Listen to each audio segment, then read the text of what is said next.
Welcome to JMR Talks. Today we will discuss about managers' role in change management. Now, when we look at the role of protocol managers, I am reminded of Gallup's findings when they were trying to find an answer for what makes a great manager, what makes a great workplace.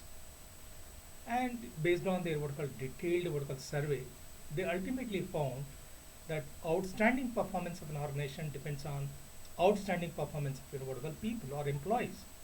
Given the fact that other all other resources are either available, accessible, or affordable, and outstanding performance of the employees in turn depends on how strong and vibrant work environment in creating which what we call managers play a key role.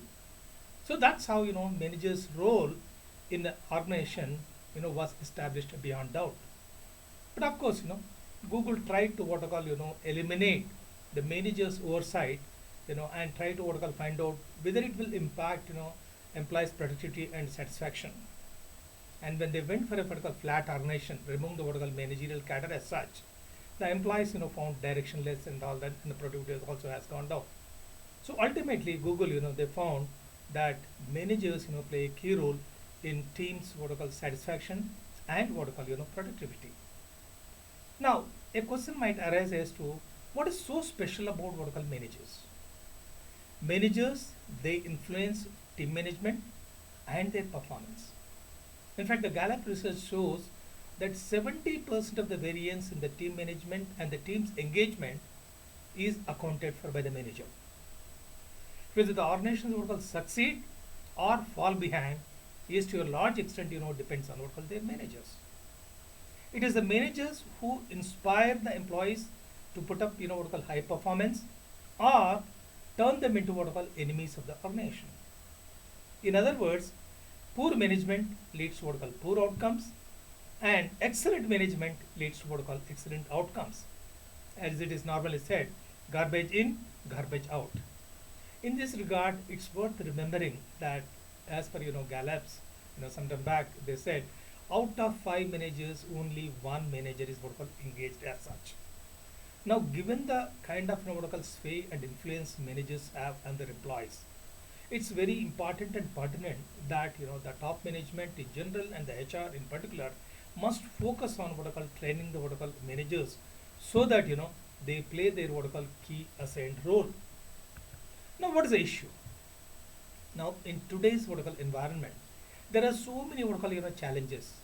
Like we are talking hearing about great resignation, then diversity, equity, inclusion, remote working, influence of what I call artificial intelligence, and nowadays we are hearing about moonlighting. So all these the challenges call for what I call initiating some changes. And the research suggests that it is the what I call middle managers who resist what I call change, and it's what I call not the frontline executives. Now, in a recent leadership IQ study, they found that two-thirds of the executives they pursue audacious goals, risky goals.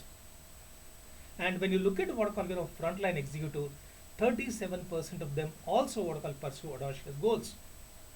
In fact, most of the time we think that it is the what I call frontline executives who are resistant to what I call to change. On the other hand, only 33% of the managers pursue what I call audacious goals. Now this calls for a what I call a great effort in what I call an uprising and what I call training them what I call appropriately. Now this also what I call raises what I call another important question as to that whether managers are caught in the what I call middle. Now when we look at what I call role of managers, on the one hand they need to what I call report to executives who think about the vision, this thing. And the other hand, they are supposed to what I call manage their frontline employees. So when a change what I call initiative begins, on the one hand they are worried about what I call meeting the what I call targets of the top management. On the other hand, jeopardizing their front what I call relationships with the employees because of the anxiety provoking changes that are being what I call brought about. So when you find that what I call employees are what I call anxious, about any change initiative that is being initiated, whom do they approach? They don't approach what are called executives. They naturally what are called approach what are called managers. So managers' buy-in is of paramount importance in any change initiatives. Are they convinced? Now what's happening? We find that managers are called resist what are called the change. Now why they are resisting the change? Now whenever what are called a change initiative what are called is about to begin, an organization wide what are called announcement what are called takes place. So that means the frontline what are called executives and the managers, both of them, they come to know about the what are called change announcement at the what are called same time. But managers are what are called who have sway and influence among the employees, they are not apprised what are called in advance.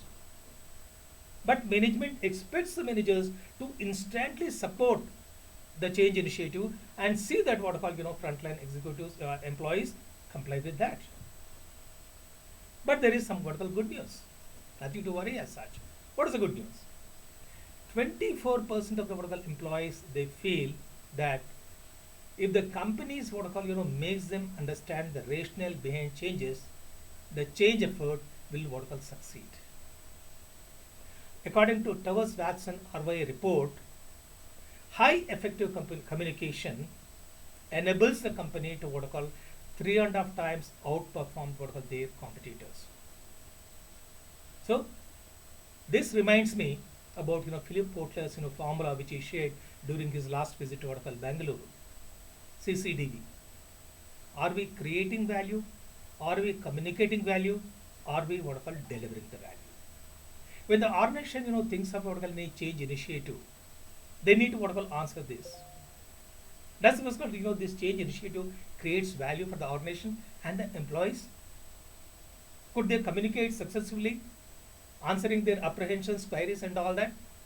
And ultimately, what are called did they succeed in delivering what are called message across the organization?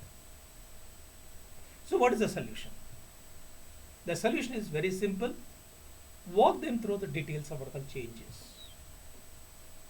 When we know that managers have what are called sway and the capability what are called to influence the frontline executives, it's very, very important that we should what are called take them into confidence. According to Leadership IQ study on resistance, if the managers are not equipped, the company's change effort risks what are called ignominy. And most importantly, managers should not be forgotten what are called stakeholders. In this regard, I recollect what I call an interesting anecdote of my former boss Ramesh Gilli sir, who subsequently took over what I call as the chairman of IIG Vaishya Bank. So what he used to do, Gilli sir, he used to call all the top executives to Bangalore and take them into confidence about the what I call change initiative. And the top executives, maybe in the cadre of general manager, etc., they were expected to what I call take their divisional managers into confidence. Their divisional managers are expected to what I call take their branch managers into confidence. And the branch managers in turn are expected to take into what I call their employees into confidence.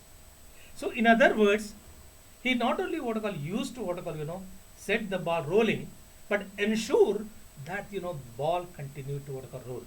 In other words, he succeeded in ensuring buy-in of any change initiative that is what I call began from the what I call the top management or the further corporate office.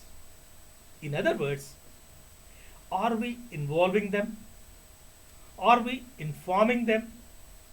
And are we inspiring them with an enabling what I call leadership support in terms of what I call nitty-gritty, so that they perspire.